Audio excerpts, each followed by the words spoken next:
안녕하세요. 오상학 목사입니다. 우리 오늘도 우리 성경의 맥잡기 우리 강의 함께 또 영상으로 또 나누게 되어서 또 너무나 또 감사합니다. 우리 오늘은 전체적으로 5번째 강의이고요. 지난 시간에 이어서 이스라엘 왕국의 이야기, 특별히 오늘은 분열 왕국 이야기를 나누려고 합니다. 우리 성경책의 열왕기 상하와 역대하 부분이 되겠는데요. 우리 같이 이 시간 함께 기도하겠습니다. 하나님 아버지 감사합니다. 이 시간 영상을 통해서 우리 또 말씀, 또 성경의 맥락의 강의 또 나눌 수 있도록 하여 주시니 감사합니다. 우리가 이 시간 녹화하여서 또 영상으로 또 강의를 듣는데 성령 하나님께서 전하는 저에게도 우리 듣는 또 우리 하늘의 가족들에게도 정말 동일하게 역사해 주시옵소서. 듣는 귀를 허락하시고 또 보는 눈을 허락하시고 깨닫는 마음을 주님 허락하여 주시옵소서. 이 시간을 또 녹화하고 녹음하고 그리고 강의를 나누고 또한 강의를 듣는 모든 시간 가운데 주님 주의 성령께서 역사해 주시길 기도하옵고 예수님의 이름으로 기도드렸습니다. 아멘.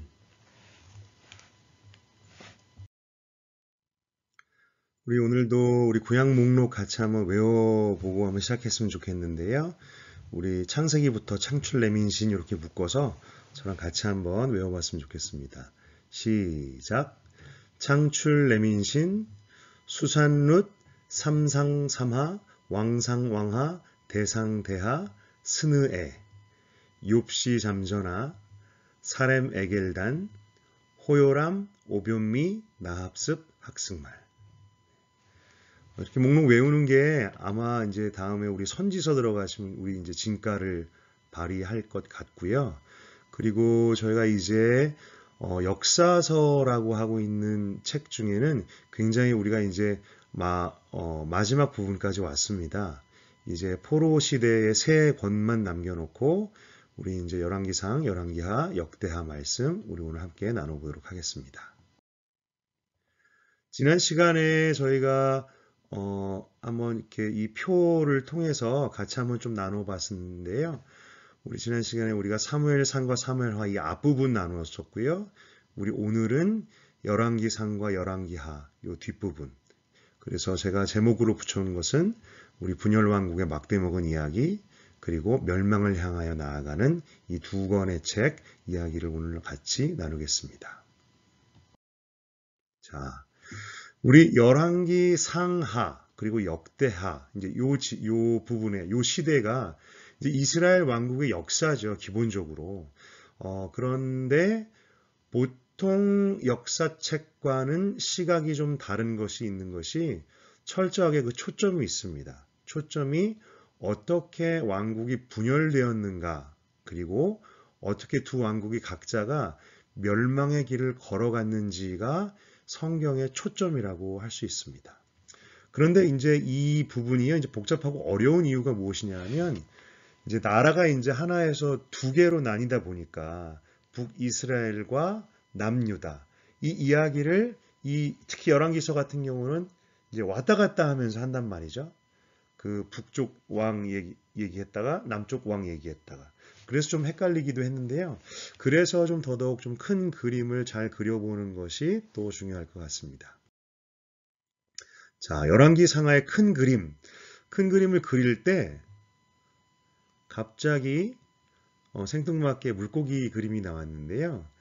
열왕기 상하를 보실 때 이렇게 물고기가 마치 머리, 몸통, 꼬리 이렇게 세 부분으로 나누어지는 것처럼 그렇게 세 부분으로 이제 나눌 수 있다라고 합니다.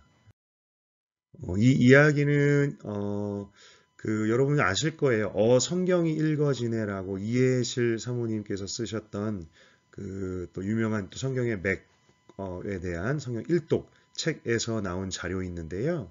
그 자료에서 이렇게 이제 물고기처럼 머리와 몸통, 꼬리 세 부분으로 이 이스라엘 왕국 시대가 나눠진다라고 이야기를 합니다.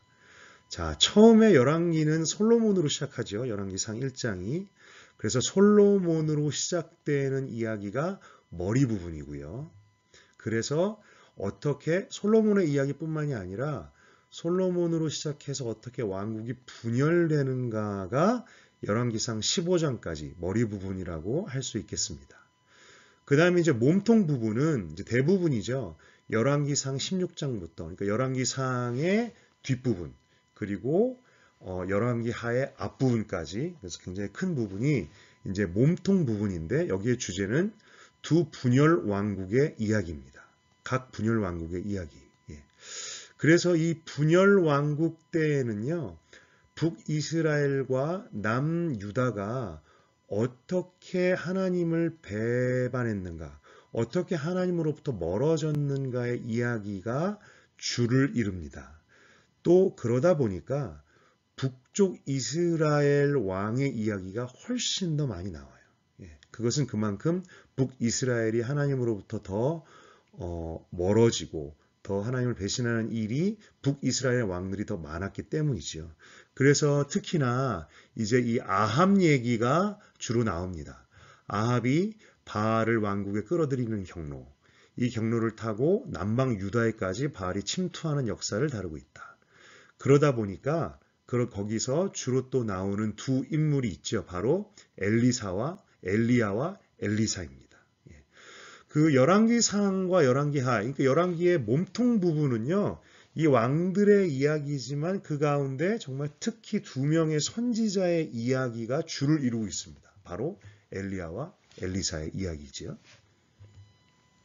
그리고 이제 꼬리 부분은 우리가 앞에서도 멸망을 향하여라고 했는데요. 두 나라가 이제 멸망하는 이야기, 어떻게 멸망을 향해서 가는 이야기가 주를 이루고 있습니다. 분열 왕국의 멸망이지요. 그래서 처음에는 그 열왕기하 17장에서 북이스라엘이 먼저 멸망합니다. 그래서 그 이후로 남은 남유다만의 이야기가 지속되다가 이제 남유다도 마지막 시드기야 때 이제 멸망함으로 인해서 이 시드기야의 때 이 남유다의 멸망으로 인해서 열왕기하가 끝을 맺게 됩니다. 그래서 이제 열왕기로 얘기하면 열왕기상과 열왕기하가 이렇게 두 부분을 차지하게 되고요. 그리고 지난 시간에도 말씀드렸는데요. 역대하가 동일한 시대를 대신에 남유다만의 이야기를 나누고 있습니다. 자, 역대상하에는 이제 남유다만의 이야기를 나눈다라는 것 큰 특징이 있다고 그랬습니다. 그래서 우리가 열왕기하를 마치면 우리가 역대기로 들어가게 될 텐데요. 이 역대상하는 동일한 시대를 남유다에 초점을 맞춘다라는 뜻은 바로 다윗 왕조에 초점을 맞춘다는 뜻이거든요. 그리고 성경의 큰 주제에서 보시면 다윗 왕조는 그냥 한 나라의 왕조의 이야기가 아닙니다. 하나님께서 하나님 나라를 회복하시기 위한 그 메시아, 바로 창세기에서 계시된 여자의 후손이 나올 그 왕조의 이야기거든요.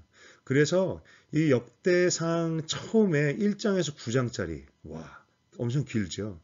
아담에서 다윗까지의 족보 이야기가 나옵니다. 역대상의 이 족보 이야기가 저 개인적으로는 성경을 읽을 때 가장 힘든 부분이 아닌가 싶어요. 예. 성전과 성막 짓는 치수보다 더 어렵기도 합니다. 사람들의 누가 낳고 이야기가 계속 나오기 때문에. 근데 우리가 계속해서 나눴죠. 우리의 성경을 읽는 관점과 성경의 저자의 관점이 다릅니다. 성경의 저자에게는 이 아담으로 시작해서 다윗을 통해서 나는 여자의 후손 이야기가 너무나 중요하거든요. 그 중요한 이야기를 역대상 앞부분에서 하고 있고요. 그 다음에 우리 사무엘 상하에서 다루었던 다윗 왕 이야기가 역대상의 나머지 부분에서, 그리고 이제 열왕기 상에 해당하는 솔로몬 왕의 이야기가 역대하 시작으로 하고 있고요. 그 다음에 분열 시기의 남유다 이야기, 열왕기상 뒷부분과 또 열왕기하 이야기를 함께 다루고 있습니다. 자, 열왕기상하의 큰 그림 이제 조금 더 구체적으로 한번 들어가 보겠습니다. 처음으로 이제 머리 부분, 왕국의 분열의 이야기, 열왕기상 1장부터 15장까지의 이야기입니다. 자, 말씀드린 것처럼 머리 부분 열왕기상 1장은요. 솔로몬의 이야기로 시작합니다. 우리가 너무나 잘 아는 솔로몬이 또 하나님께 지혜를 구하였던 이야기, 또 솔로몬이 또 부귀하고 또 강성하게 되는 이야기, 또 성전을 짓는 이야기가 큰 부분을 차지하고 있습니다. 자, 솔로몬의 통치. 왕위 계승 사건을 거쳐서 왕위에 오르죠. 왕위에 오르는 또 과정이 이렇게 순탄하지는 않았습니다. 하나님께서 이 솔로몬을요, 2번 만나 주십니다. 첫 번째는 하나님께 1000번제를 드린 후에 우리가 잘 아는 것처럼 그때 이 솔로몬이 꿈에 나타나 주신 하나님께 이 종은 작은 아이라 정말 지혜가 없고 출입할 줄을 모릅니다. 하나님의 백성들을 수많은 백성들을 다스릴 지혜가 없습니다라고 해서 지혜를 하나님께 구했던 사건. 그리고 하나님께서는 그 마음이 너무나 기쁘셔서 지혜뿐만이 아니라 그에게 부귀와 영광도 함께 주시겠다라고 약속하셨습니다. 그러면서 그때 한 가지만 네가 이거를 잘하면 된다라고 말씀해 주신 것이 바로 이것입니다. 내가 만일 내 아버지 다윗의 행함같이 내 길로 행하며 내 법도와 명령을 지키면 내가 또 내 날을 길게 하리라 라는 그 축복의 조건이라고 할까요? 그런데 우리가 계속해서 나누었던 언약의 굉장히 중요한 한 부분입니다. 말씀, 우리가 계속해서 약속의 자식이 약속의 땅에 들어가서 하나님의 언약의 말씀대로 살아야 한다라는 그 법칙 똑같죠? 하나님 나라의 백성이 하나님 나라에서 하나님의 말씀대로 살아야 된다는 법칙 이것은 똑같습니다. 하나님께서 세우신 왕입니다. 하나님께서 그를 대신해서 다스리도록 세우신 왕입니다. 그에게 요구하는 것 하나라는 것이죠. 바로 하나님의 말씀입니다. 그리고 그가 이제 아버지 다윗이 못다한 그 꿈, 성전을 건축하고 또 성전을 다 건축을 마치고 이제 봉헌을 했어요. 그 후에도 하나님께서 나타나셔서 하나님께서 똑같이 축복을 약속하시고 이 똑같은 나의 길로 행하며 나의 율례와 명령을 지키라는 그 명령을 함께 주십니다. 자, 그런데요. 이 솔로몬이 성전을 건축하고 봉헌했을 때 우리가 좀 주목해서 봐야 될 부분이 있습니다. 열왕기상 8장 10절에서 11절 말씀인데요. 제사장이 성소에서 나올 때에 구름이 여호와의 성전에 가득하매 제사장이 그 구름으로 말미암아 능히 서서 섬기지 못하였으니 이는 여호와의 영광이 여호와의 성전에 가득함이었더라.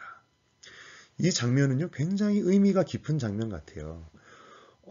이와 동일한 장면이 언제 있었냐 하면 여러분 기억하실 것입니다. 모세 시절에 그러니까 이때로부터 거의 400년, 500년 전이라고 할까요? 모세 시절에 그 하나님께서 성막을 지으라고 명령을 하시고 모세가 하나님께서 명령하신 그 말씀대로 다 성막을 다 지었을 때 정말 하나님의 그 영광이 정말 그 구름이 빽빽히 그 정말 성막에 가득 찼다 그랬습니다. 그때와 똑같은 그때와 거의 동일한 그 장면이 여기서 재현되는데요. 이것은 정말 400년 정말 거의 뭐 그 400년 동안 정말 이 사사시계를 거치면서 정말 그 하나님의 백성이 이스라엘 백성이 경험하지 못했던 그리고 구하지 않았던 잃어버렸던 하나님의 임재가 다시 한번 회복되는 그런 엄청난 사건이라고 할 수 있겠죠. 그러니까 우리가 한번 정말 이렇게 그 역사의 하나님 그 나라의 그 좀 큰 그림을 한번 그려봤으면 좋겠습니다.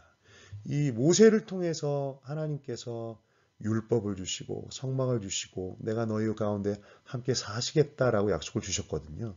근데 이 이스라엘 백성이 여호수아를 거쳐서 또 그 가나안 정복기를 거쳐서 사사시대에서 이 하나님 나라의 바람을 쭉 완전히 이제 잃어버리고 놓쳤다는 거죠.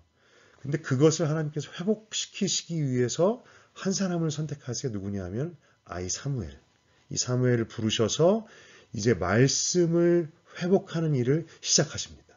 그래서 사무엘의 때, 다윗의 때를 거쳐서 이 솔로몬의 때 정말 잃어버렸던 하나님의 임재를 다시 되찾는 정말 굉장히 감격스러운 장면이 이제 열왕기상 8장에 기록되어 있는 것이죠.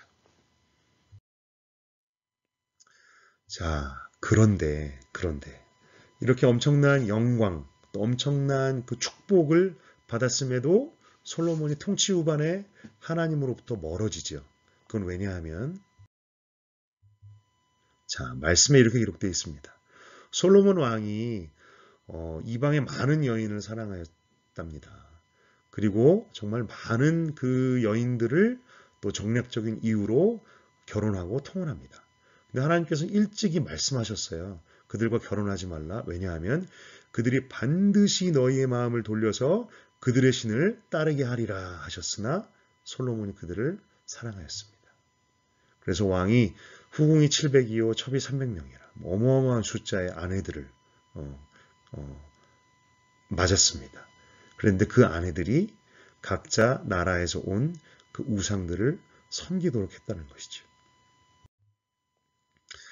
우리 예전에 나눴던 기억이 있습니다. 신명기 17장에서 모세를 통해서 이미 주셨던 말씀이에요.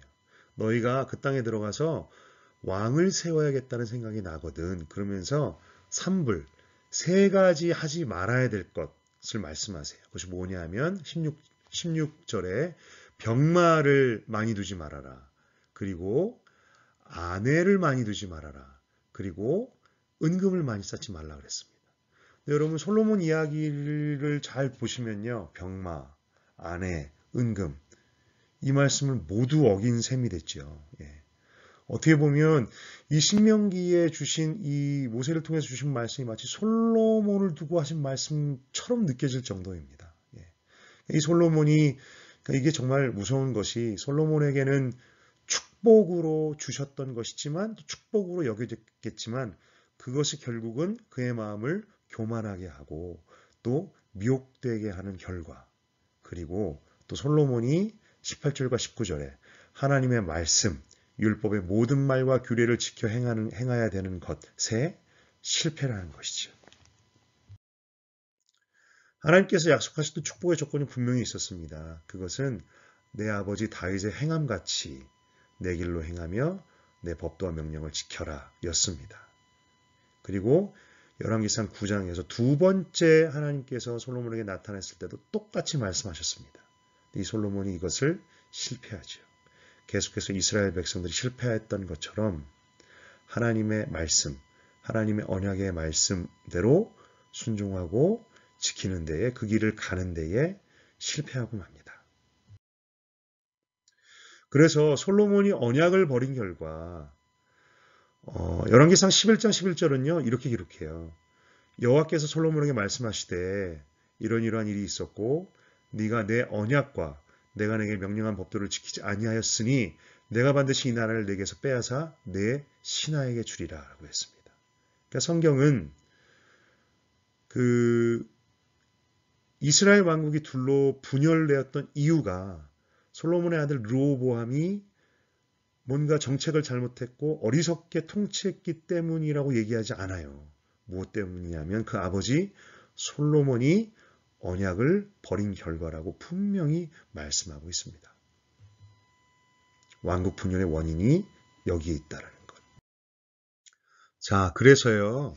자, 솔로몬이 죽은 후에 나라가 두 쪽으로 나눠집니다. 자, 여로보암은 북쪽의 10지파들의 반란과 함께 여로보암으로 인해서 북이스라엘이라고 이제 떨어져 나가고요. 남쪽의 유다와 베냐민만이 이제 르호보암, 솔로몬의 아들 르호보암으로 남유다로 지속되게 됩니다. 이 솔로몬 뒤에 두 왕 이름이 비슷해요. 그래서 혹자는 큰아들이 여로보암이고 둘째가 르호보암이 아니냐.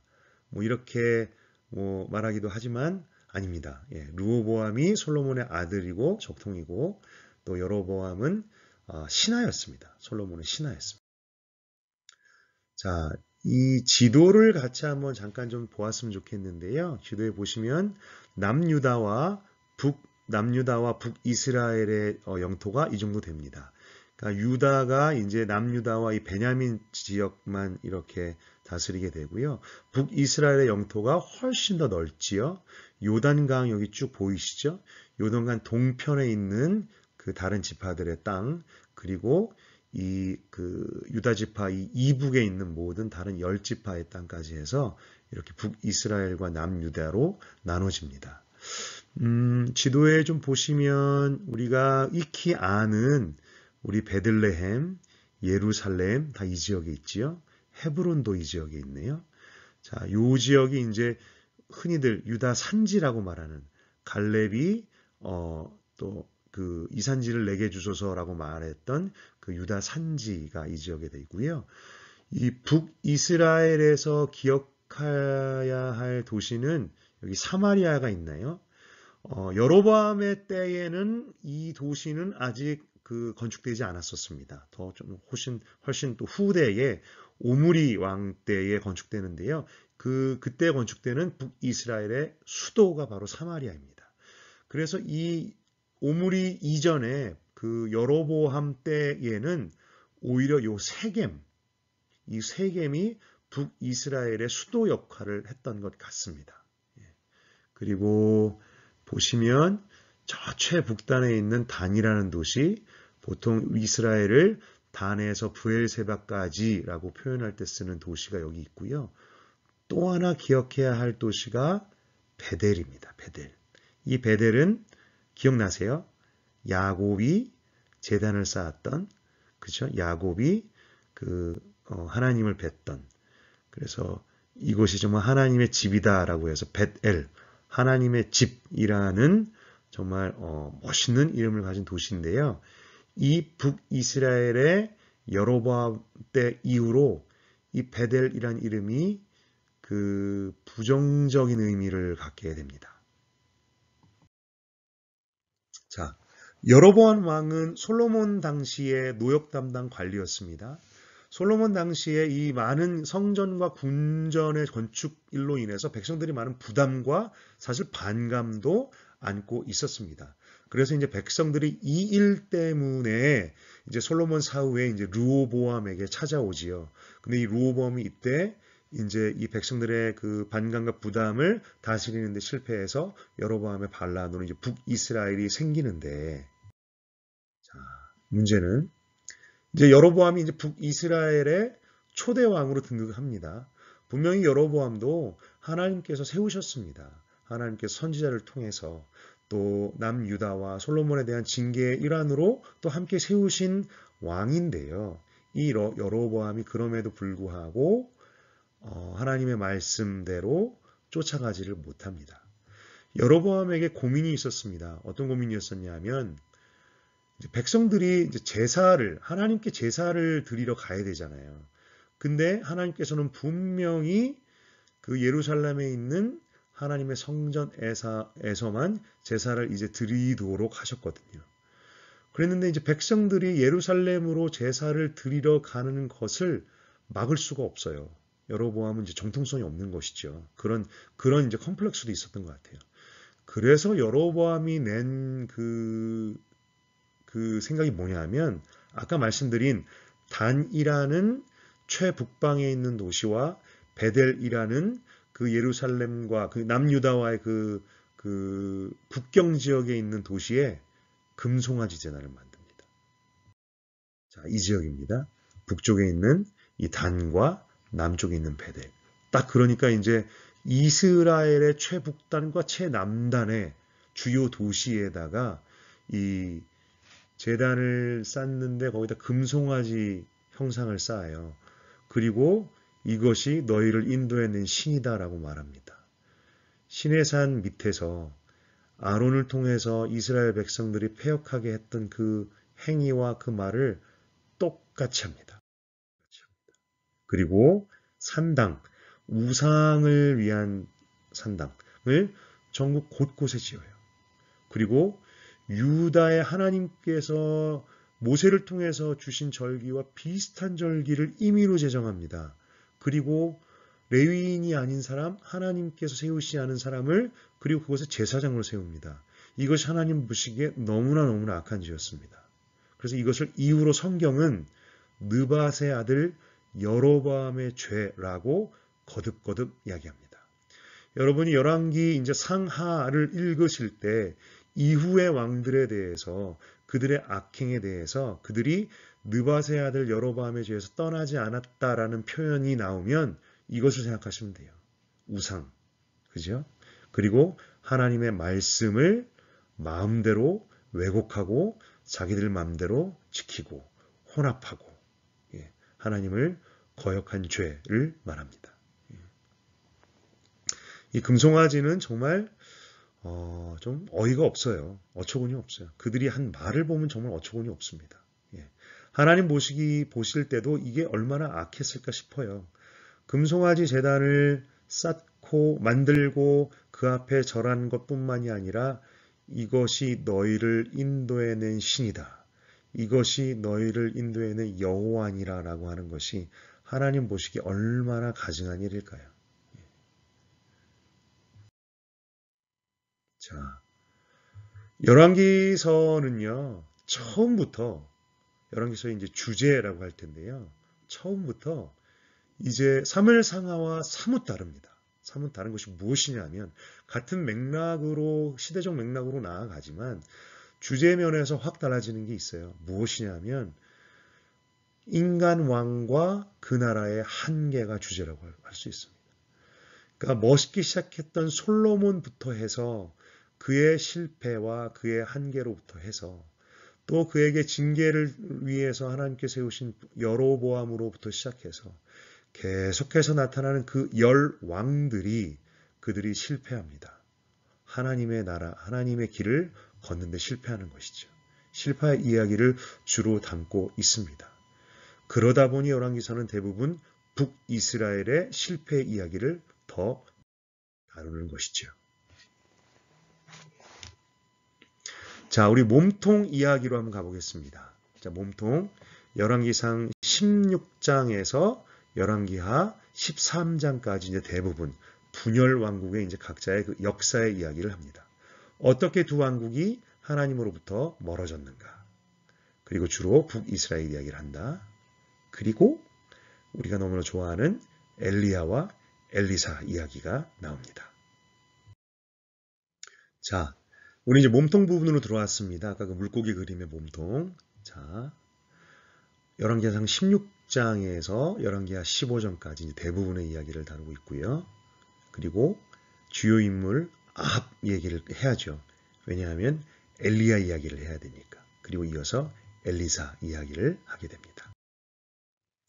자, 분열왕국 시대에 이제 북이스라엘과 남유다 이야기를 할 텐데 북이스라엘은요, 약 200년 동안 지속됐습니다. 먼저 멸망했죠.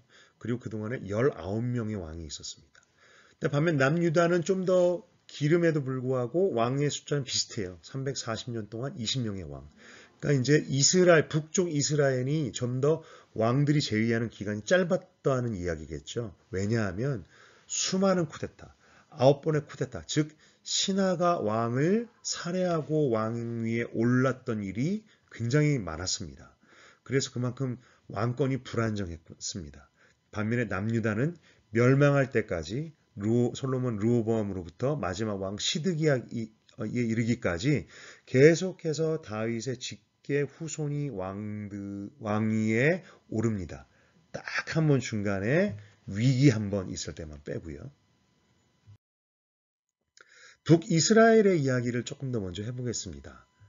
북이스라엘의 왕들을 보시면요, 이제 여로보암으로 시작돼서 나답, 바하사, 엘라 가는데 여기 이제 옆으로 이렇게 땡땡 간 거는 무엇이냐면 그 쿠데타입니다. 즉 이제 왕조가 바뀐 것이죠. 신하가 이제 왕을 죽이고 왕이 된 경우. 자, 시므리 왕. 이 시므리 왕은요, 쿠데타로 왕이 올라서 7일 동안 왕위에 있었습니다. 그리고 또 죽습니다.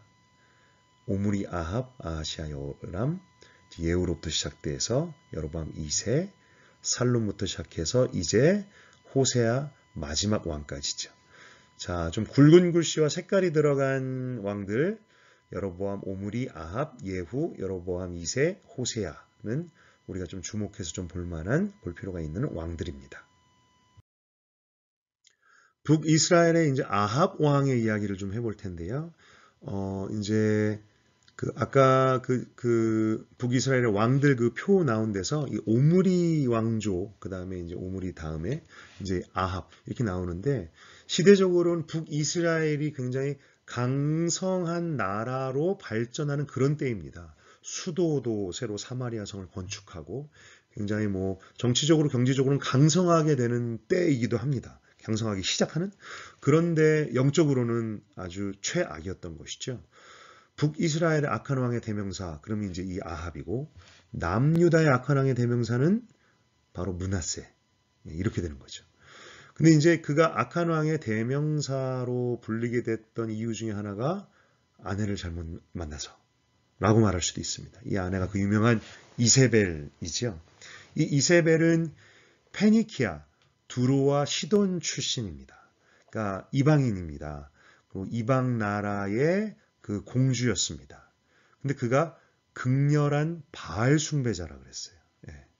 그래서 사실은 이 두로와 시돈에서 이 바알 종교를 수입해 왔다고 해도 과언이 아닙니다. 그래서 이를 통해서 북이스라엘 왕국의 전국적으로 바알을 전파하는 계기가 되는 것이 바로 이세벨과의 통혼이 된 것이죠. 지도에 보시면 이렇습니다. 여기 페니키아라고 돼 있죠. 요 지역입니다. 요 지역에 있는 두로, 그리고 지도에 안 나와 있는데 조금 더 위에 시돈이 요쯤에 있습니다. 이 페니키아라는 지역이 그 이스라엘의 그 우리 역사에 등장하는 주변국들 가운데 종종 등장하는 나라 중에 하나입니다. 그러니까 이스라엘의 이 주변국 가운데 많이 항상 등장하는 것이 이 모압이 있고요. 그죠? 암몬이 있죠. 다 친척과 같은 나라예요. 그리고 더 남쪽에는 에돔이 있습니다. 에서로부터 시작된. 그리고 이제 왼쪽에 보시면 블레셋. 그 여호수아 시절에 정복을 못하고 사사시대 때도 계속해서 이스라엘 백성을 괴롭혔던 이 블레셋이 있고, 그리고 또 하나가 이제 이 바로 페니키아인데요. 이곳이 때로는 이스라엘의 뭐 동맹국이기도 했습니다. 이 두로 왕 같은 경우는 다윗의 친구였고 솔로몬이 성전을 짓는데도 굉장히 도움을 많이 줬습니다. 근데 그 이후에는 이제 굉장히 이스라엘을 영적으로 타락하게 하는 그런 이제 원인이 되기도 하는데요. 이 지방이 신약에서는 베니게라고 표현되는 지역입니다. 그리고 이 지역이 사실 그 바알 종교의 본산이라고도 할 수 있어요. 예. 그러니까 그 지역의 바알 종교와 그 유사했던 그런 우상 숭배가 이 이스라엘 이전의 이 가나안 땅의 전 지역에 있었는데, 특히 그 정말 바알과 아세라 그 종교의 본산지가 바로 이 페니키아입니다. 그걸 좀 알 수 있는 게 뭐가 있냐면, 이세벨의 아버지의 이름이 엣바알이라고 하고 있어요. 근데 거기 이름에 이제 바알이 들어가잖아요. 이 두로와 시돈의 왕들의 특징은요, 이름에 다 바알이 들어갑니다. 마치 이스라엘과 유다의 왕 중에 여호나 야 들어가거나 엘 들어가는 이름, 다 좋은 이름이거든요. 뭐 하나님은 나의 무엇이다, 하나님은 나의 무엇이다. 근데 이 두로와 시돈 왕들의 이름은요, 다 바알이 들어갑니다. 말 다 한 거죠. 그리고 이제 한 가지 좀 뭐 다른 이야기이긴 한데, 이 페니키아 이 지역이 해상 무역으로 굉장히 강성했습니다. 그래서 여기 좀 밑으로 이제 지중해 연안까지도 굉장히 다른 그 도시와 나라들을 다 많이 세웠는데요. 그 중에 하나가 북아프리카에 있는 카르타고예요. 예, 들어보셨죠?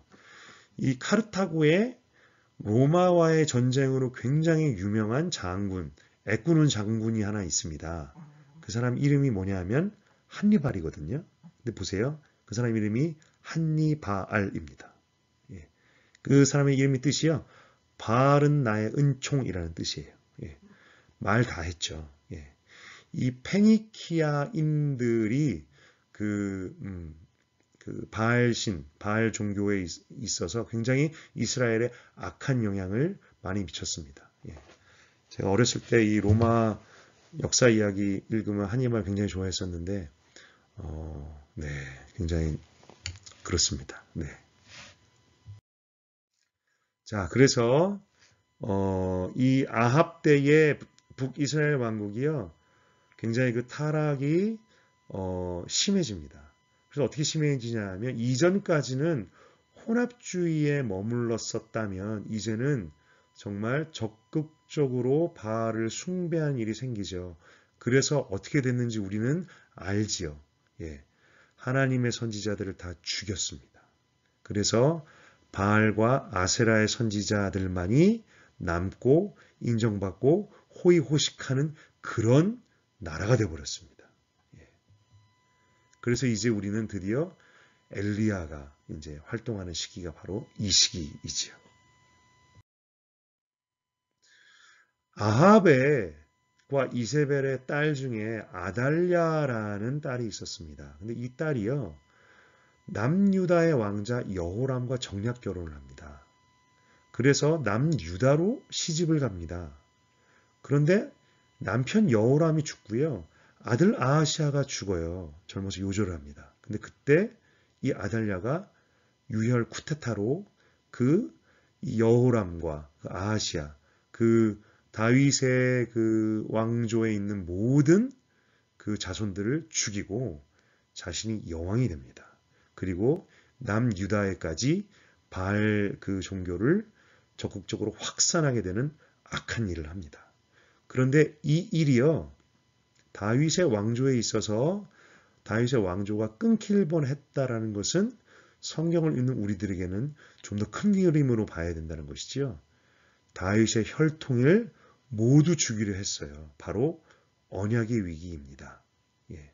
언약의 자식, 약속의 자식, 여자의 후손이 끊길 위기가 된 것이에요. 예.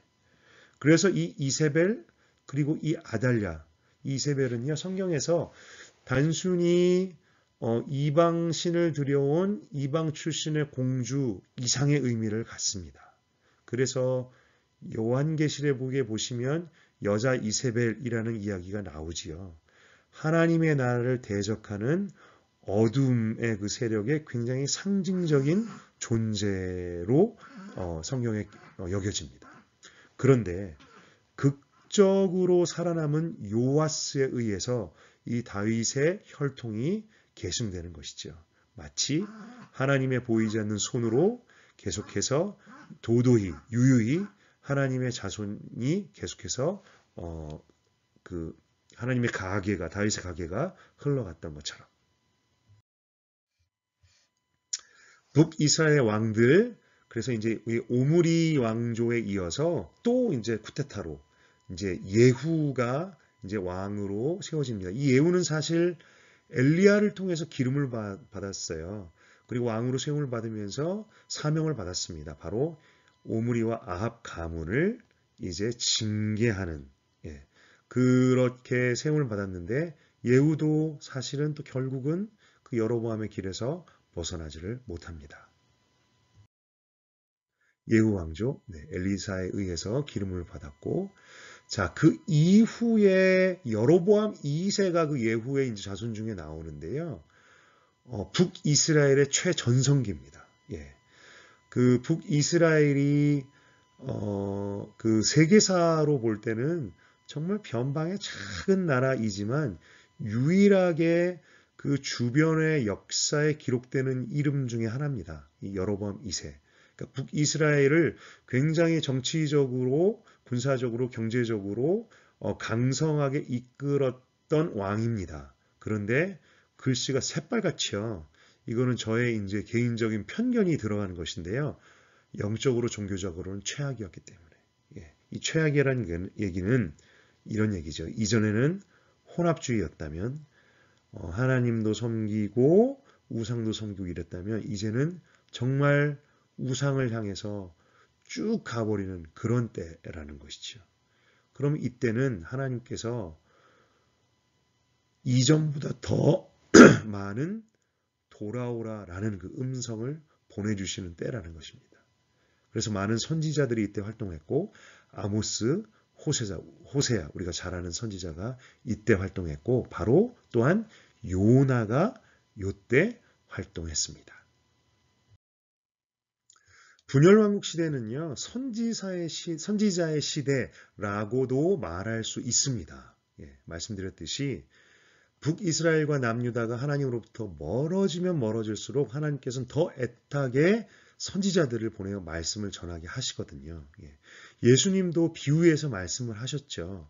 그 포도원 그 주인의 비유에서 그, 이 포도원을 이 소작인들에게 맡기고 떠났습니다.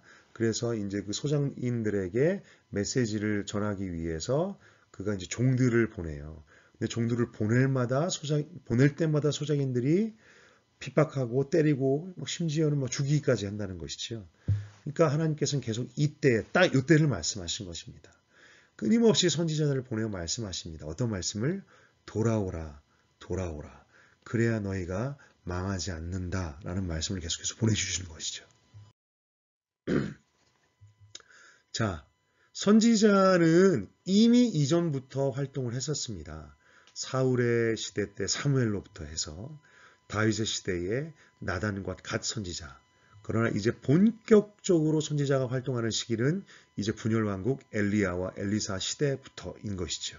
그리고 호세아, 아모스, 요나, 소선지서에 나오는 호요람, 오뵐미, 나합스, 박승만에 나오는 이 선지자들이 이때 활동합니다. 또 요엘과 오바댜, 그리고 우리가 잘 아는 이사야 선지자 미가, 또 나훔, 예레미야, 스바냐, 하박국 선지자도 이제 이 분열 왕국의 시대에 활동하는 것이지요. 분열 왕국의 몸통 부분에 특징이 있습니다. 그것은 정치적으로 경제적으로는 강성합니다. 그러나 영적으로 종교적으로는 사치와 향락과 타락에 했던 시기였다는 것이지요.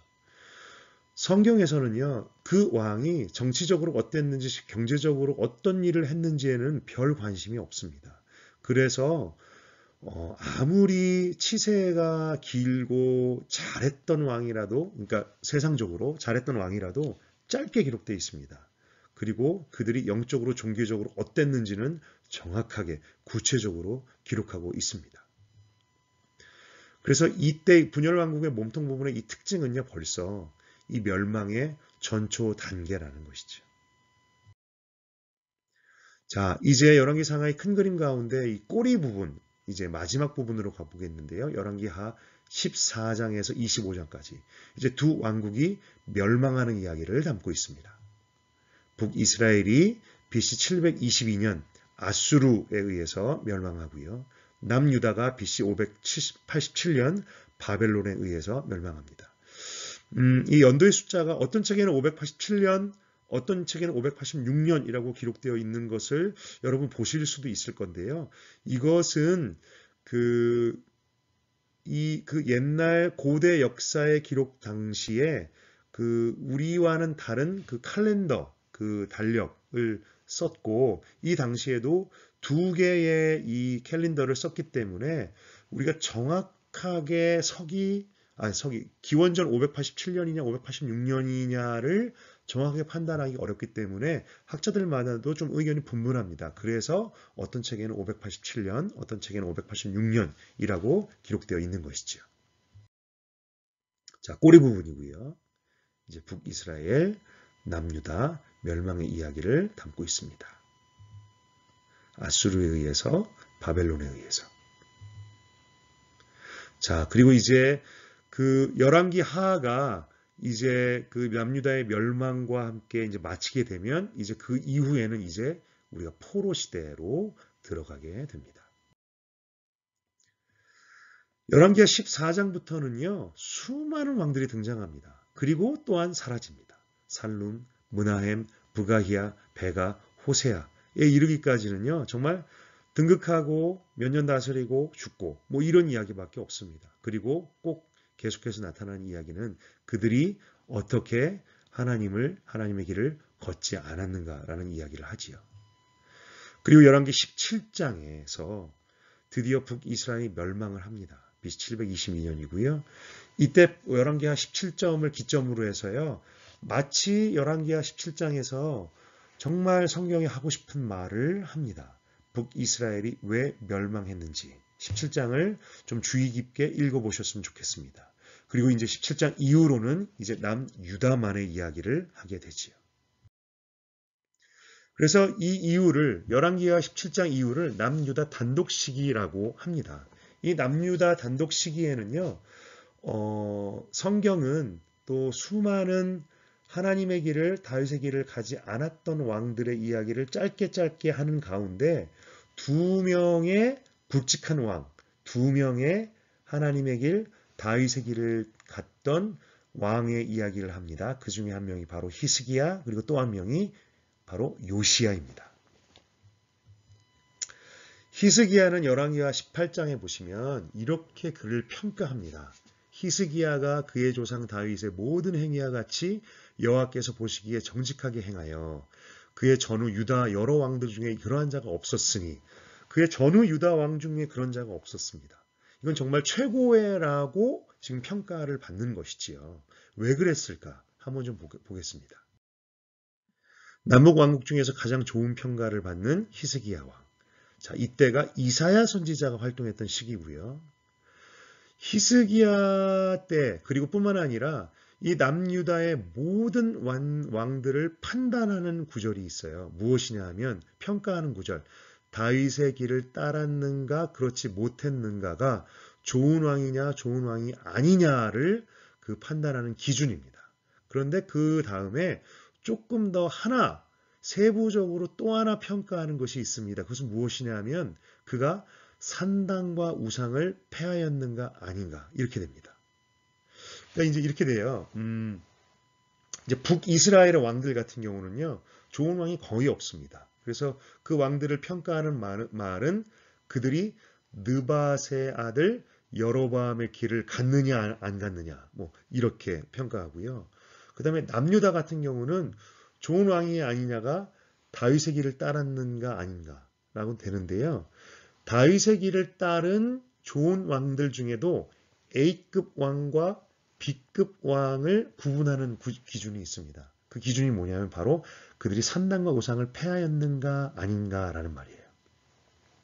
자, 이것이 이제 좀 어떤 말이냐 하면 그들이 이제 다윗의 길을 따랐는가라고 하는 것은 그들이 하나님을 섬기고 하나님의 길을 갔는가라는 그 질문입니다. 가장 아주 기본적이고 중요한 질문이겠죠. 근데 그러면서 이 산당과 우상 이야기를 왜 하냐면 그들이 이제 그 나라의 산당과 우상을 폐하는 일을 했는가 안 했는가 이걸 가지고 이제 판단을 평가를 하는 것이지요. 자, 이 산당이란 무엇이냐? 산당이라는 이제 말 그대로 하면 그 산에 있는 예배당, 산에 있는 제단 이런 거예요. 그러니까 이제 성경의 말로 보시자면 그 이스라엘 백성이 가나안 땅에 들어오기 전부터 있었던 그 원주민들이 지었던 우상에게 제사 드리는 그 제단입니다. 근데 흔히들 높은 곳에 높은 산에 지었어요. 그리고 이 높은 산과 함께 나오는 또 말 중에 뭐냐 하면 푸르고 푸른 나무, 푸르고 큰 나무 옆에다 지었습니다. 그러니까 높은 언덕, 높은 산에 푸른 큰 나무. 이제 왠지 그 영험이 있어 보이는 뭐 그런 분위기죠. 그런 곳에 우상을 섬기는 그 제단을 쌓았거든요. 근데 문제는 무엇이냐 하면 이스라엘 백성들이 그 가나안 땅을 정복할 때에 우리가 아는 것처럼 원주민을 다 몰아내는데 실패했습니다. 그리고 뿐만 아니라 그 우상과 그 산당을 헐라는 명령을 지키는데 실패했다는 것이죠. 그래서 여전히 이스라엘 백성들이 그 땅을 정복한 이후에도 그 산당들이 곳곳에 있었습니다. 예. 그런데 그 산당이 이중적으로 사용돼요. 어떻게 되냐 하면 하나님에게 예배드릴 제단이 없기 때문에 어쩔 수 없이 산당에서 예배드리는 일과 그리고 그 산당에서 혼합적으로 하나님도 섬기고 우상도 섬기는 일들 그리고 그 우상을 그 섬기기 위해서 그 산당에서 제사를 드리는 일들 이런 일들이 같이 이제 일어납니다. 그 초기에는. 그런데 그래서 솔로몬이 성전을 지었던 동기 중에 하나도 그거예요. 하나님께 드릴 그 성전이 없어서 백성들이 산당에서 하나님께 제사를 지낸다. 그래서 솔로몬이 성전을 짓습니다. 그래서 이 솔로몬의 성전 이후에는요, 산당에서 하나님께 제사를 지내는 일이 금지됩니다. 근데 그럼에도 불구하고 백성들이 여전히 산당에서 제사를 지냈어요. 산당에서 혼합주의적으로 제사를 드리는가 하면 그리고 더더욱 이들이 전적으로 산당에서 우상에게 제사를 지내는 일들을 하게 되는 것이죠.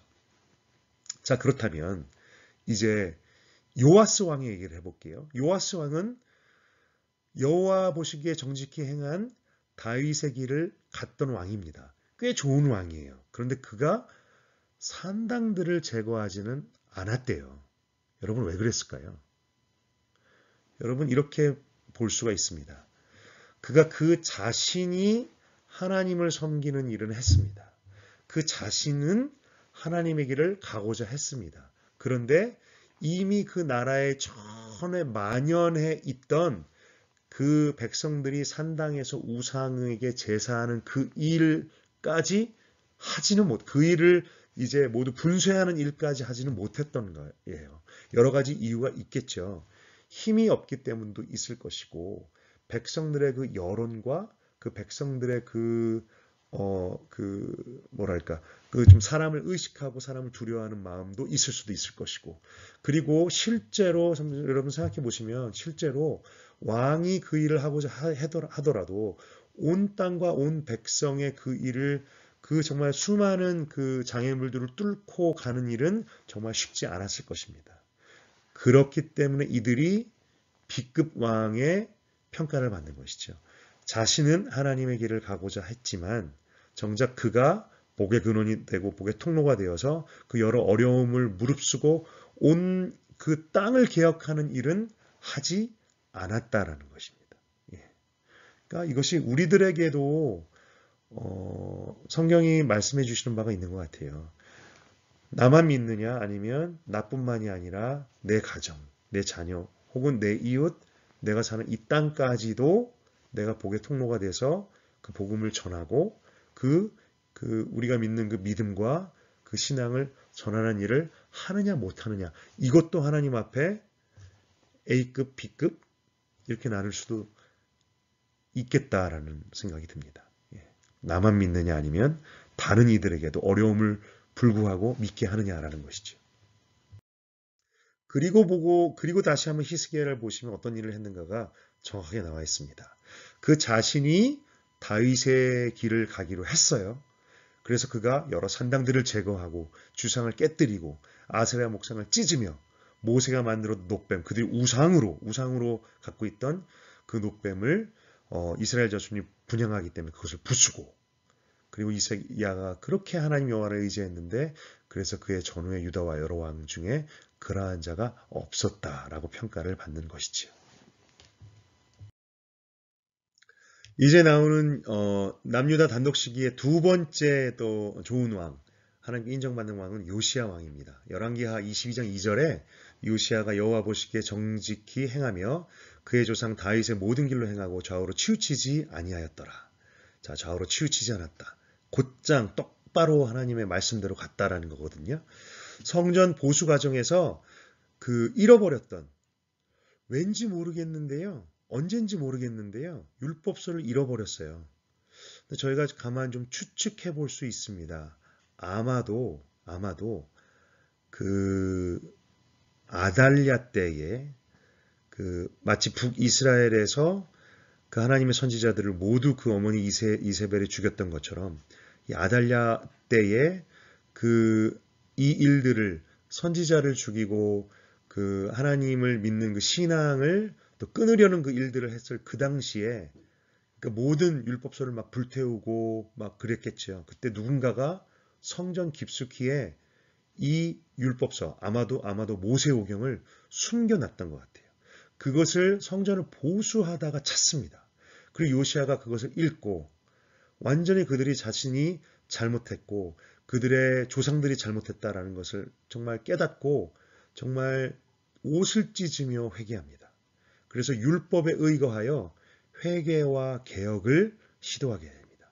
그래서 그는 어떻게 다윗의 길을 갖고 어떻게 산당과 우상을 제거하는 일을 했는가가 그 이후에 23장에서 나옵니다. 23장에서 제가 이렇게 좀 몇 구절을 뽑아봤는데요. 3절에 보시면 이제 왕이 단위에 서서 여호와 앞에서 언약을 세우되, 그리고 하나님의 그 언약의 말씀을 이루게 하리라 하고 반포를 합니다.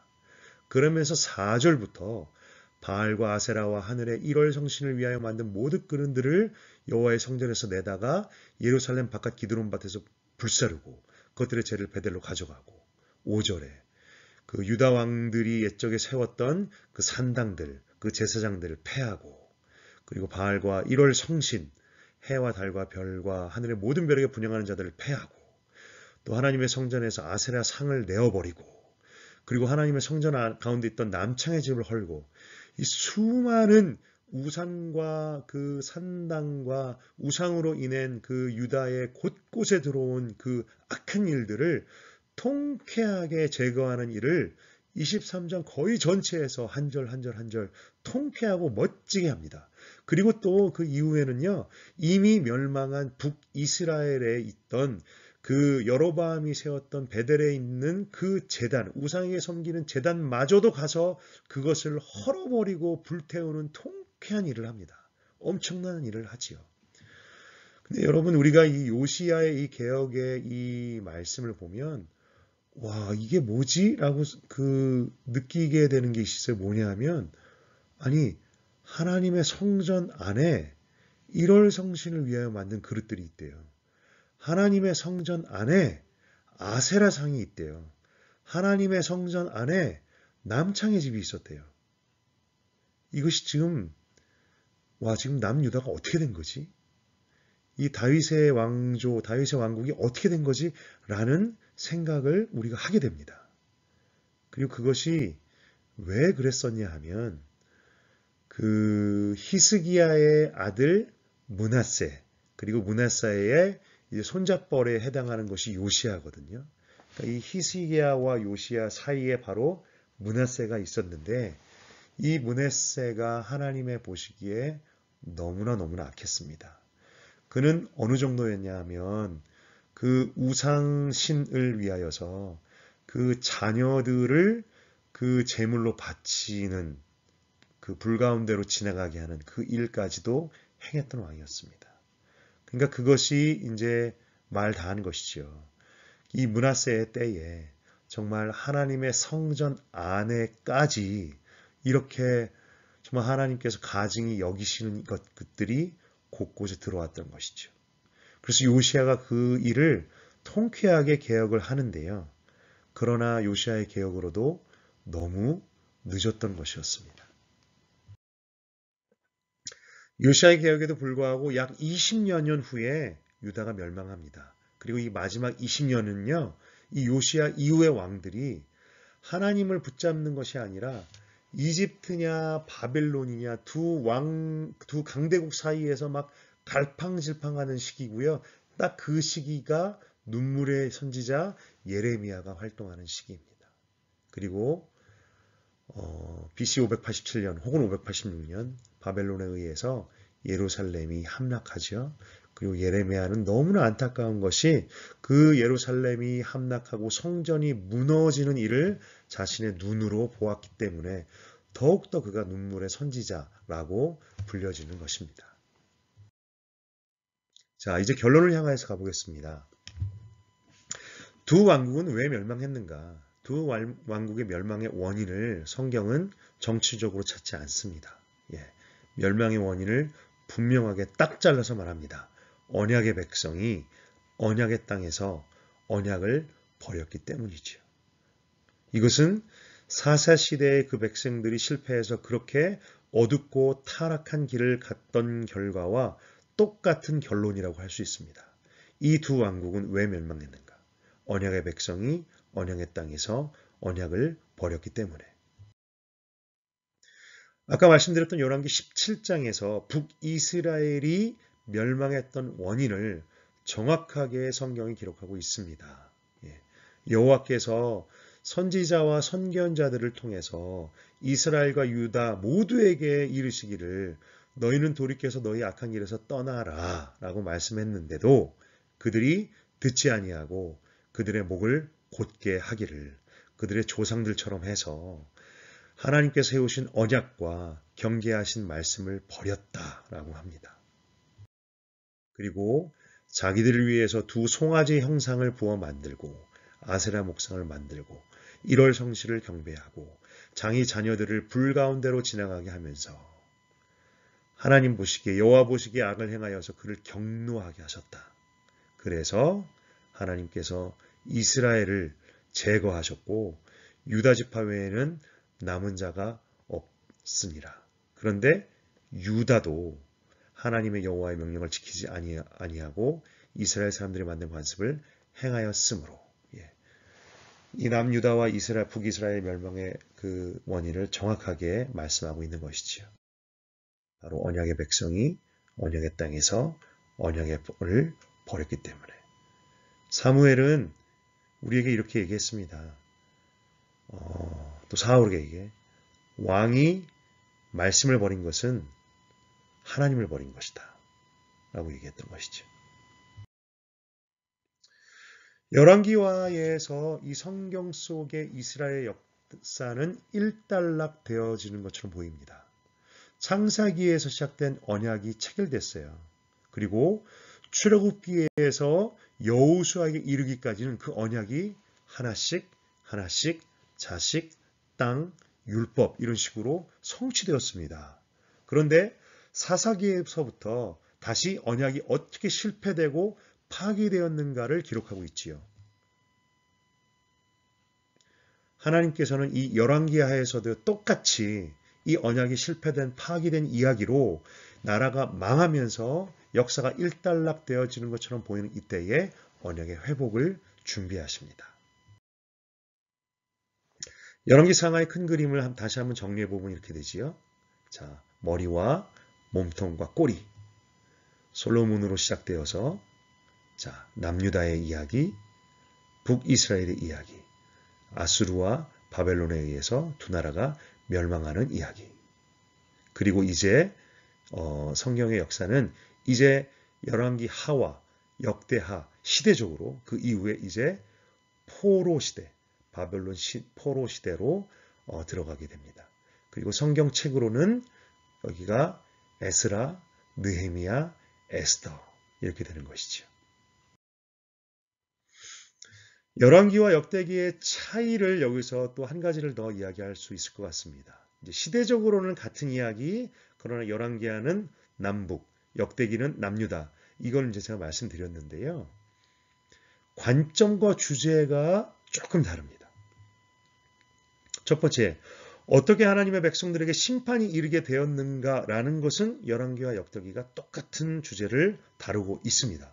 근데 역대기에는요, 여기에 한 가지 더 관심을 갖는 게 있어요. 하나님께서는 어떻게 심판받은 백성들을 회복시키시는가라는 이야기를 하고 있습니다. 열왕기하는 그 심판과 멸망으로 일단락 되어지는 것처럼 보이지만 역대기는 조금 다릅니다. 자, 열왕기의 주제가 인간 왕과 그 나라의 한계라고 했지요. 사무엘 상하, 열왕기 상하라고 이렇게 쭉 나가면서 멸망으로 열왕기가 맞춰져요. 근데 역대기는 좀 다릅니다. 이제 하나님의 심판 그리고 회복이라는 주제를 함께 다루고 있어요. 왜냐하면 사무엘 상하, 역대 상하가 이제 하나의 맥락, 하나의 시리즈라고 본다면 역대 상하부터 에스라, 느헤미야 이게 하나의 시리즈로 연결되어지는 책으로 보여집니다. 그래서 어떻게 되냐면 역대 상하에서 그 유다가 망한 것으로 끝나지 않고요. 역대하의 마지막에 어떤 이야기를 넣냐 하면 에스라 1장에 기록된 것과 똑같은 이야기를 합니다. 어떻게 하냐면 하나님께서 고레스 왕을 감동시키셔서 이 포로로 끌려갔던 백성들을 돌아오게 하신다라는 이야기를 하고 있거든요. 이 역대기로 이어지는 그 흐름 가운데는 심판과 회복이라는 흐름을 함께 하고 있습니다. 그러니까 이 시점이 멸망한 이 시점이 열왕기에서는 멸망으로 일단락되었지만 역대기에서는 뭔가 새로운 시작을 향해서 나아가는 전환점처럼 기록되어지는 것이지요. 그리고 또 한 가지 역대기에 굉장히 중요한 그 관점이 있습니다. 그것은 뭐냐면 바로 성전입니다. 성전 중심의 기록. 그 역대기는 솔로몬이 성전을 짓는 이야기, 그리고 또 다윗이 그 성전을 짓는 것을 준비하는 이야기도 굉장히 중요하게 다루고 있고요. 그리고 성전에서 봉사하는 사람들의 이야기도 굉장히 자세하게 기록하고 있어요. 성전에 대한 관심이 굉장히 많습니다. 그리고 성전이 무너지는 이야기로 또 마치고 있지요. 이 성전에 대한 관심이 많습니다. 성전의 의미는 단순한 제사를 드리는 건물, 제사를 드리는 장소를 의미하지 않습니다. 우리가 계속 성막에서부터 봤던 것인데요. 하나님께서 우리와 함께 하신다. 하나님께서 그의 백성, 우리를 다스리신다라는 것을 상징합니다. 예. 그렇기 때문에 이 성전은 굉장히 역대기 저자의 중요 관심이지요. 예. 역대기 저자가 역대기를 쓰면서 갖는 관심 중에 하나가 뭐냐면 하나님께서 너희를 버리지 않으셨다라는 것이 하나의 주제입니다. 그렇기 때문에 성전이 무너지면서 끝났어요. 하지만 성전을 재건축하는 이야기가 그래서 이 역대기, 그 다음 에스라, 느헤미야에서 굉장히 중요한 그 주제가 되는 것입니다. 하나님께서 우리와 함께 하신다. 역대기 저자가 의도적으로 기술하고 있습니다. 이 성전을 중요하게 이야기하고 있는 것은 언약의 백성들에게는 그들에게 오셔서 그들을 다스리는 하나님의 통치가 너무나도 중요하기 때문입니다. 예. 이것은 우리에게도 똑같이 적용된다고 믿습니다. 예. 성전된 우리들, 성전된 우리들, 언약의 백성인 우리들, 하나님의 통치가 필수적이죠. 하나님의 임재가 필수적인 것이죠. 열왕기를 마치면서 이제 각 열왕들에 대한 평가 이 부분을 좀 보겠습니다. 남유다에 이제 수많은 왕들이 있어요. 르호보암으로부터 시작해서 뭐 이제 마지막 왕 이제 시드기야까지 나오는데요. 자, 굉장히 빨간 왕이 많습니다. 여기 보시면 이 빨간 왕은 북이스라엘을 본받았던 왕입니다. 그러니까 이제 악한 왕, 악을 행하는 왕이지요.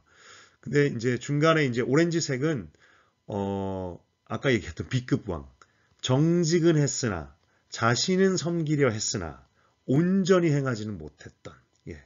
그리고 옐로우, 노란 히스기야와 요시야는 다윗의 길로 행했을 뿐만이 아니라 그들의 백성을 이 산당을 해서 제사 드리는 일도 막았던, 산당까지 다 깨서 부셨던 정말 하나님께 인정받던 왕입니다. 예. 그러니까 이제 히스기야와 요시야가 가장 평가를 받고 있고요. 아사도 평가가 괜찮습니다. 그 다음에 이제 이 아달랴는 빨강 중의 왕이죠. 예. 빨강 중의 왕이 여기 또 문하사에 이렇게 또 하나 있네요. 그러면 북이스라엘은 어떨까요? 예. 새빨갑니다. 새빨간 투성입니다. 이 새빨감의 이제 대표가 여로보암의 길, 그리고 오므리, 예. 아합, 문하햄, 그죠? 예. 이 예후가요, 이제 오렌지인데요. 북이스라엘에 있으니까 오렌지지 남유다로 갔으면 예후 역시 빨간색 취급을 받았을 겁니다. 예. 그러니까 이제 이 왕들에 대한 평가가 굉장히 안 좋아요. 이것은 부정적이라기보다는 이 인간 왕들이 어땠는가가 이제 열왕기의 그 관점이기 때문일 것입니다. 유다와 이스라엘의 멸망 이야기 이제 우리 마지막 이제 슬라이드가 될 것 같은데요. 이 역사 속에서 두 왕국이 멸망했습니다. 이제 그렇다면 우리가 한번 이제 이런 생각을 해봐야 돼요. 그냥 이제 멸망했구나가 아닌 거죠. 무엇이냐면 그럼 하나님의 약속은 어떻게 되는가 이것이죠. 우리가 계속 언약 이야기를 해 왔지 않아요. 그렇기 때문에 그들의 조상 아브라함에게 주셨던 그 언약은 어떻게 되는 거지? 그냥 백성들이 안 지켜서 파기됐으니까 그냥 끝난 건가? 시내산에서 이스라엘 민족에게 주셨던 너희가 정말 거룩한 나라, 정말 왕 같은 제사장이 되어야 되는 그 정말 축복의 통로가 되어야 되는 그 약속과 하나님의 계획은 어떻게 되는 거지? 라는 질문을 우리가 할 수 있습니다. 아니 다윗의 집이 영원할 것이라고 약속하셨는데 그 약속은 어떻게 되는 거지? 그리고 심지어 여자의 후손으로 와서 그 여자의 후손이 다윗의 그 왕각 가운데 와서 정말 뱀의 그 머리를 깨어야 되는데 그 일은 어떻게 되어야 되는 것이? 라는 그 질문을 우리가 하게 되는 것이지요. 예. 이스라엘을 통해서 창조 세계를 회복시키려 하신 하나님의 계획은 그럼 어떻게 되는 것인가? 라는 질문을 하게 됩니다. 그죠? 예. 우리는 이 이스라엘이 단순히 그냥 한 나라가 아니라는 것을 알고 있습니다. 하나님께서 창조 세계를 깨어진, 인간의 범죄로 깨어진 창조 세계를 회복시키기 위해서 세우신 나라라고 배웠거든요. 근데 그 나라가 깨졌네. 어떻게 되는 거지? 역사 속의 한 나라의 종말이 하나님 나라의 종말은 아닐 겁니다. 그죠? 예. 하나님께서는 하나님 나라, 세우신 이스라엘을 통해서 그분의 나라를 상징하고 계시하셨지만 인간 왕과 인간 나라가 어떻게 실패하는 일을 여실히 보여주셨어요. 이것은 이후의 성경의 굉장히 큰 주제입니다. 인간이 스스로 하나님의 언약을 온전히 세울 수가 없으며 인간이 스스로 하나님의 나라를 세울 수 없다라는 것이 이제 여실히 증명됐다는 것이죠. 그리고요, 성경은 이제 새로운 소망의 이야기로 이어집니다. 이제 하나님께서는 이제 하나님의 인간의 역사 속에서 실패한 것처럼 보이는, 끊어진 것처럼 보이는, 멸망된 것처럼 보이는 그 하나님의 계획을 어떻게 이루어가시는가 이야기를 이제 성경이 이제 할 것입니다. 그리고 그 이야기는요, 소망을 향한 하나님의 그 음성, 하나님의 소리는요, 선지자들을 통해 이어지는 것이지요. 그래서 이 이후의 선지서에서 우리는 두 가지의 음성을 듣게 됩니다. 돌아오라라는 음성이지요. 예. 그래서 돌아오라는 그 음성에도 불구하고 멸망을 향해 치달았던 그 역사를 보게 되는 것과 동시에 하나님께서는요, 멸망이 코앞에도 있고 멸망을 피할 수 없음에도 불구하고, 그래서 아픔에도 불구하고 그 징계를 주시는데도 불구하고 하나님께서는 새로운 소망의 일을 하세요. 새로운 소망의 계획을 세우시고 새로운 소망, 정말 궁극의 메시아를 통해서 하나님의 나라를 어떻게 세우실 일을지를 선지서들을 통해서 그분의 계획을 이제 드문 보여주십니다. 자, 여러분 수고하셨습니다. 1시간이나 넘었네요. 또 긴 시간 또 이제 말씀 들어주셔서 감사드리고요. 우리가 열왕기서를 보면서 인간의 그 연약함과 인간의 실패를 보았는데요. 그 가운데 우리는 인간의 실패를 넘어선 우리 하나님의 일을 보이지 않는 손을 우리가 분명히 보고 성경 속에서 읽습니다. 보이지 않는 하나님의 손이 분명히 우리의 연약함과 고난의 때 가운데 있을 줄 믿고, 그리고 우리는 그 심판의 때 또 멸망의 때를 통해서 보았던 것처럼 우리의 고난의 때, 고통의 때, 그때가 오히려 우리가 하나님을 발견하는 때가 되는 것 같습니다. C.S. 루이스라는 신학자는 이런 말을 했습니다. 하나님께서는 우리가 형통할 때 속삭이신다. 그리고 우리의 양심 가운데 말씀하신다. 그러나 우리가 고통 가운데 있을 때 외치신다. 라고 얘기했습니다. 이건 다른 말로 하면 우리는 고통 가운데 있을 때 그 하나님의 음성을 더욱더 크게 듣는다는 것이지요. 정말 여러모로 또 바이러스로 인해서 모두가 힘든 이때가 정말 저도 그렇고요. 여러분들도 그렇고요. 정말 하나님을 발견하는 귀한 때 될 수 있기를 소망합니다. 잠깐 기도하고 마쳤으면 좋겠습니다. 하나님 은혜 감사합니다. 오늘도 긴 시간 또 말씀을 듣고 나누게 해주시니 감사드립니다. 하나님 나눈 것처럼 우리에게 허락하신 고통과 고난의 때가 주님을 발견하고 주님의 그 외치시는 음성을 듣는 때가 되기를 간절히 원합니다. 하나님, 우리가 모두 각자의 자리에서 떨어져서 말씀을 나누고 듣는 때, 떨어져서 예배를 드리는 이때이지만 이때가 정말 우리의 인생 가운데 정말 특별한 은혜의 때가 될 수 있도록 하나님 도와주시옵소서. 다시 한번 말씀을 사모하고 말씀을 붙들고 좌우로 치우치지 않으며 살아가는 또 하루하루 살 수 있기를 소망합니다. 예수 그리스도의 이름으로 기도드렸습니다. 아멘.